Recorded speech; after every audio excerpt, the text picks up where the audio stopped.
Per paskutinės kelias dienas praktiškai šioje vietoje buvo priparkuotas, kaip ir šitas prabangus Mercedesas, Rolls Royce'as, Ferrari iš Baltarusijos. Ir ką daryti su tokių prabangių automobilių šeimininkais, kurie nepaiso kelių taisyklių ir kurie galvoja, kad jie turi teisų per daug.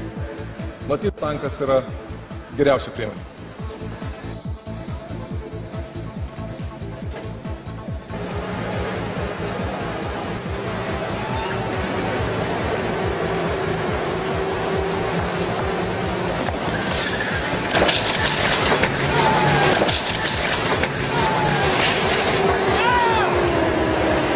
Jeigu automobilis parkuos blogai, bus va taip.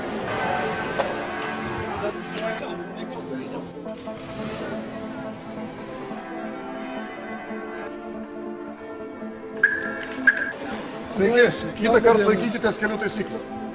Pasistengsiu.